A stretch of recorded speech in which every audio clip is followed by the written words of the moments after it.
प्रिय विद्यार्थियों, मैं डॉक्टर माला माथुर, सह आचार्य हिंदी, राजकीय महाविद्यालय Merta city, BA part second के हिंदी साहित्य के प्रथम प्रश्न पत्र में रीतिकालीन काव्य में से आज हम ले रहे हैं बिहारी। बिहारी के द्वारा रचित उनका एकमात्र ग्रंथ बिहारी सतसई, उनमें से जो आपके पाठ्यक्रम में चयनित अंश है, आज हम वो शुरू कर रहे हैं। तो जैसा कि आप जानते हैं कि व्याख्या करने से पहले आप संदर्भ देते हैं, तो संदर्भ में आप ये बताएंगे कि रीतिकालीन काव्य में से बिहारी द्वारा रचित सतसई अर्थात बिहारी सतसई से यह पद्यांश लिया गया है। प्रसंग में जो भी आपको पद्यांश दिया गया है, चूँकि सतसई एक मुक्तक काव्य है और इसमें प्रसंग आपको उसी पद्यांश या दोहा में से निकालना पड़ेगा। दोहा छंद में रचित इस सतसई की भाषा है ब्रज भाषा और मुक्तक काव्य है। श्रृंगार रस की प्रधानता है, उसमें भी संयोग की ज़्यादा प्रधानता है। तो शुरू करते हैं हम सतसई। मेरी भव बाधा हरो राधा नागरी सोई, जातन की झाई परे श्यामू हरित दूती हुई। रीतिकालीन काव्य में से बिहारी द्वारा रचित सतसई में से यह पद्यांश उद्धृत किया गया है और इसमें कवि अपने ग्रंथ के प्रारंभ में अपने आराध्य राधा कृष्ण की स्तुति करते हुए कह रहे हैं कि मेरी भव बाधा हरो राधा नागरी सोई। वह चतुर राधिका मेरी सांसारिक बाधाओं का हरण करें, जातन की जाई पर श्यामू हरित दूती होई। इस पंक्ति के श्लेष का प्रयोग होने के कारण तीन अर्थ निकलेंगे। श्यामू शब्द जो आया है उसका अर्थ श्याम अर्थात श्री कृष्ण और दूसरा अर्थ है श्याम अर्थात कलमस पाप। श्याम जो है रंग, जो श्याम रंग कलमस का पाप का प्रतीक है और हरित दूती का एक अर्थ है हरा भरा होना अर्थात प्रसन्न होना और दूसरा अर्थ है हरे रंग का। तो राधा कृष्ण की स्तुति करते हुए कवि कह रहा है कि वह चतुर राधिका मेरी सांसारिक बाधाओं का हरण करे, जातन की जाई परे, जिसके शरीर की परछाई पड़ने से श्यामो हरित दूती होई। श्याम अर्थात श्री कृष्ण हरे भरे अर्थात प्रसन्न हो जाते हैं। ये हमने इसका पहला अर्थ लिया।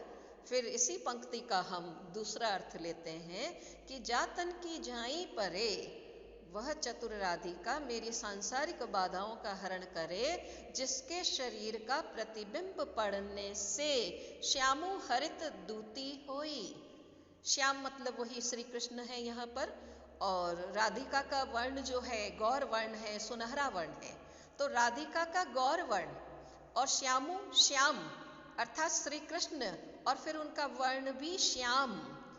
तो राधिका का गौर वर्ण और श्याम का श्याम वर्ण मिलकर हरित अर्थात हरा रंग, हरे रंग की सृष्टि करते हैं। फिर से दूसरा अर्थ बता रही हूँ कि वह चतुर राधिका मेरी सांसारिक बाधाओं का हरण करे, जिसके शरीर का प्रतिबिंब पड़ने से राधा का गौर या सुनहरा वर्ण और श्याम अर्थात श्री कृष्ण का श्याम रंग मिलकर एक नए हरे रंग की सृष्टि करता है। अब इसका तीसरा अर्थ हम लेते हैं कि जातन की जाई पर श्यामु हरित दूती हुई। श्याम अर्थात पाप कलमस, हरित हरण होना, दूर होना, कि जिसके शरीर की परछाई पड़ने से सभी पाप दूर हो जाते हैं। वह चतुर राधिका मेरी सांसारिक बाधाओं का हरण करे, जिसके शरीर की परछाई पड़ने से सभी पाप दूर हो जाते हैं। तो तीन अर्थ हमने इसके लिए और आपने यहाँ देखा कि श्लेष अलंकार आया है और अनुप्रास तो है ही और भक्ति परक दोहा है। मंगलाचरण के रूप में कवि ने अपने आराध्य की स्तुति की है, अपने उद्धार की, अपने सांसारिक कष्टों के निवारण की इसमें प्रार्थना की है। और व्याख्या करने के बाद आप इसमें विशेष में बताएंगे कि साहित्यिक ब्रजभाषा का प्रयोग इसमें किया गया है। अलंकार जो आपको बताए गए हैं वो बताएंगे। और ब्रजभाषा तो आप बिहारी के द्वारा रचित सतसई में से जो भी अंश आपके कोर्स में है वो तो दोहा छंद में है, ब्रजभाषा है। और फिर जिस दोहे में जो अलंकार आए आपको वो बताने हैं। कहीं पर अगर मुहावरे का प्रयोग है तो आपको वो बताना है, और कोई विशेष बात आई है तो आप वो बताएंगे, और भक्ति परक दोहा है तो आप उसके बारे में बताएंगे। तो इस तरह आपकी व्याख्या पूरी होगी। संदर्भ, प्रसंग, भावार्थ और विशेष। अब दूसरा दोहा हम लेते हैं। मोर मुकुट की चंद्रिकनु यो राजत नंद नंद, मनु शशि शेखर की अकस किय शेखर सत चंद। इसमें कवि श्री कृष्ण के रूप सौंदर्य का, उनकी शोभा का वर्णन कर रहा है।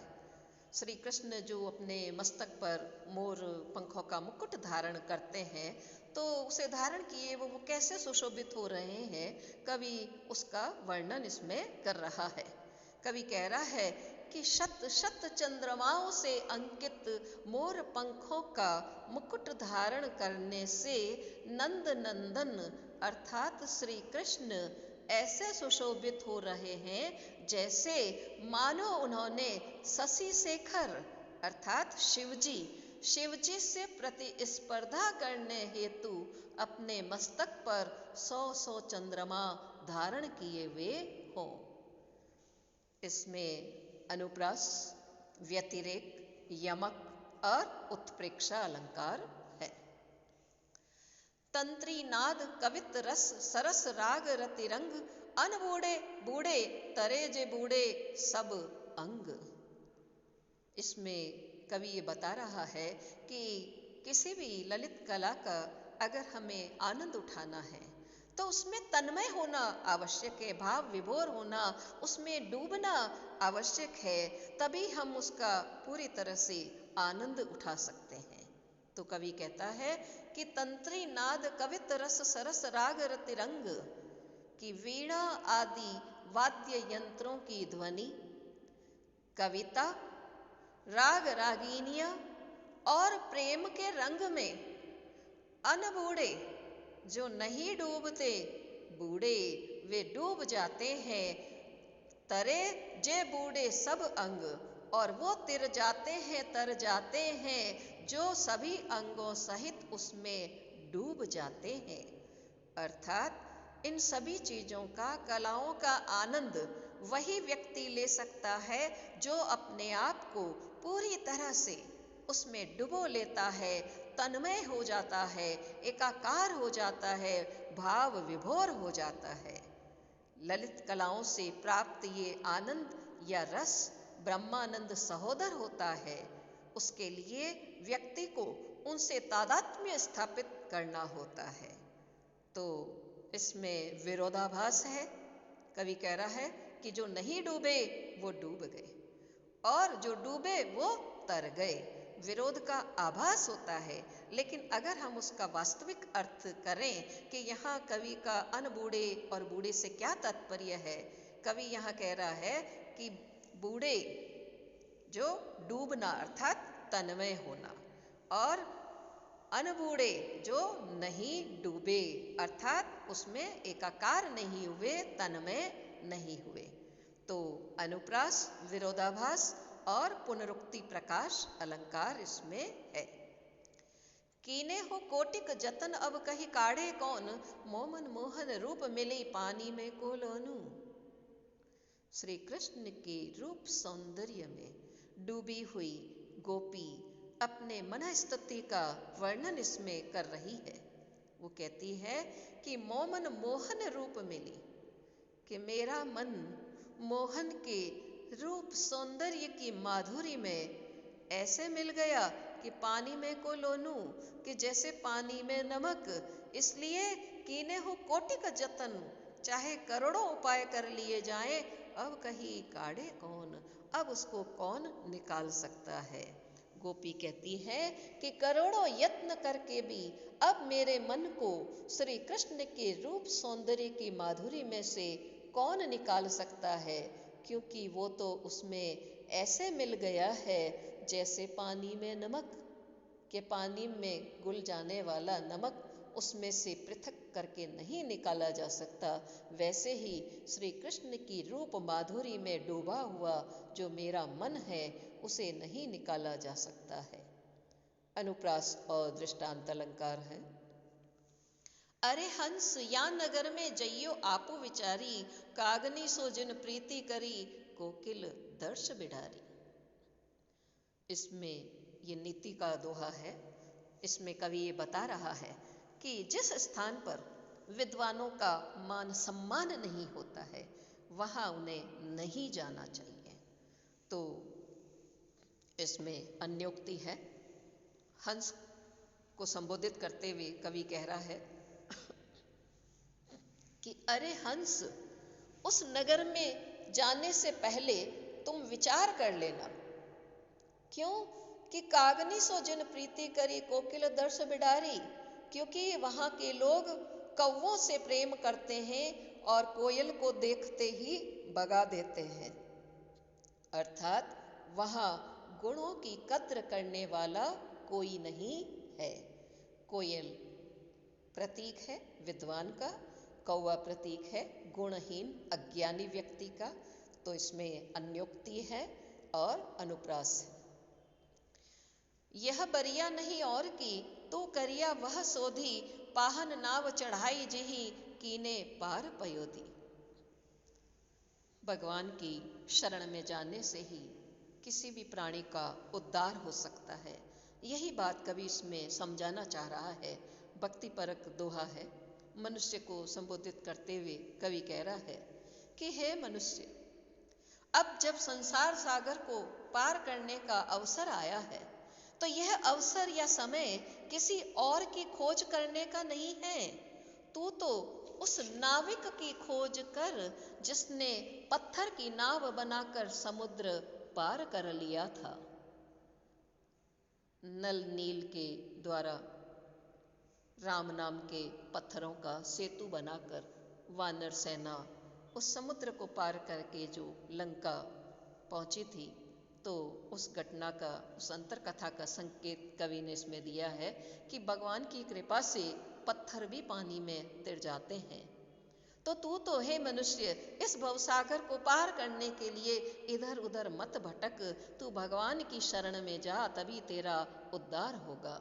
तो इस भवसागर को पार करने के लिए कर्णधार जो है वो भगवान है, उन्हीं की कृपा चाहिए। इसमें अनुप्रास, रूपक और समासोक्ति है। भक्ति परक दोहा है। कैसे छोटे नरनु ते सरत बड़नु के काम, मडियो दमामो जातु क्यों कहीं चूहे के चाम। इसमें कवि बड़े व्यक्ति जो होते हैं उनके कार्यों की महत्ता बता रहा है कि जो बड़े व्यक्तियों के काम होते हैं तो वो छोटे व्यक्तियों से पूरे नहीं हो सकते हैं। तो यही बात कवि इसमें कह रहा है कि छोटे व्यक्तियों से बड़े व्यक्तियों के काम कैसे पूरे हो सकते हैं। उसी तरह नहीं हो सकते कि जैसे कि चूहे की चमड़ी से नगाड़ा नहीं मढ़ा जा सकता है। कि नगाड़ा इतना बड़ा होता है तो उसको चूहा जो इतना छोटा होता है उसकी चमड़ी से उसको नहीं मढ़ा जा सकता है। अनुप्रास और अर्थांतरन्यास अलंकार है। दिन दस आदरु पाई के करिले आपु बखानु, जो लगी काग सराद पखु तो लगी तो सनमानु। इसमें कवि समय के बारे में बता रहा है कि कभी समय ऐसा भी आता है कि जो व्यक्ति गुणहीन होता है, अपात्र होता है, उसको भी समाज में कुछ समय के लिए प्रतिष्ठा प्राप्त हो जाती है और वो उस पर घमंड करने लगता है। लेकिन जैसे ही उसके गुण अवगुण सब लोगों के सामने आते हैं, उसकी असलियत सामने आ जाती है, तो फिर उसे वो प्रशंसा, वो आदर सम्मान नहीं प्राप्त होता है। तो कौवे को संबोधित करते हुए कवि कहता है कि हे कौवे, 10 दिनों के लिए जो तुम्हें आदर प्राप्त हुआ है उससे तुम अपनी प्रशंसा भले ही कर लो, पर यह याद रखो कि जब तक श्राद्ध पक्ष है तभी तक तुम्हारा सम्मान है, उसके बाद तुम्हें कोई नहीं पूछेगा। तो अपात्र होने पर भी समाज में कुछ समय के लिए प्रतिष्ठा प्राप्त करने वाले व्यक्ति का वर्णन कवि ने इसमें किया है, अनुप्रास और अन्योक्ति। कब को टेर तु दीन रट, होत न श्याम सहाई, तुमहु लागी जगत गुरु, जग नायक जग बाई। भक्ति का दोहा है। भक्त कवि भगवान से अपने उद्धार की प्रार्थना करते हुए कह रहा है कि हे श्याम, मैं कब से आपको दीनहीन प्राणी के समान आपका नाम रटते हुए आपको पुकार रहा हूं, आप मेरी सहायता नहीं करते हो। हे जगत गुरु, जगत के नायक, ऐसा लगता है कि आपको भी इस संसार की हवा लग गई है, तभी आप मुझ दीन की सहायता नहीं कर रहे हो। कि इस संसार में जैसे लोग स्वार्थी होते हैं, तो आपको भी इस संसार की हवा लग गई है, इसलिए मुझ दीनहीन प्राणी की आप पुकार नहीं सुन रहे हो। संसार की हवा लगना मुहावरे का बहुत अच्छा सटीक प्रयोग कवि ने इसमें किया है और भगवान को एक तरह से उपालंब दिया है, और अनुप्रास और काव्यलिंग अलंकार है। नीकी दई अनाकनी, फीकी परी गुहारी, तजियो मनो तारन बिरदु, बारक बारन उतारी। भक्ति परक दोहा है।